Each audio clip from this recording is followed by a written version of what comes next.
Hey everyone, in today's TikTok video, I want to show you how to delete a TikTok account. And even if you have multiple TikTok accounts, this will delete just one of them at a time. So if you click the drop down on the top and you have multiple accounts here, you could have up to 3 at the time I'm recording this.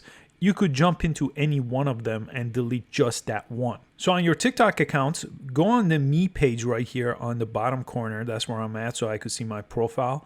And to delete my account, I gotta press the 3 dots on the top right, and it's gonna bring me to this page. And if they do change this, I'll update this and put it in the first comment below this video. So on this page under the Accounts tab, go to Manage My Account. It should be the first option. And then on this page, on the very bottom, it doesn't matter if you have a pro account or a personal account, all you have to do is press Delete Account on the bottom of the page.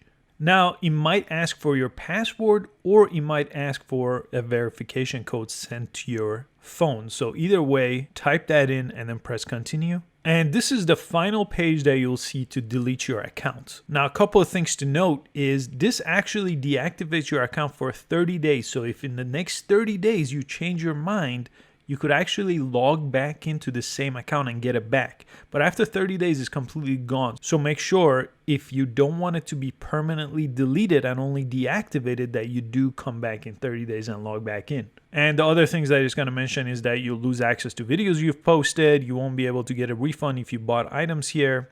And if everything looks good, just go ahead and press delete account and your TikTok account will be deactivated for 30 days and then permanently deleted. I hope you found this useful. Please give it a thumbs up and subscribe for easy to follow tech videos, and I'll see you next time. Thanks for watching.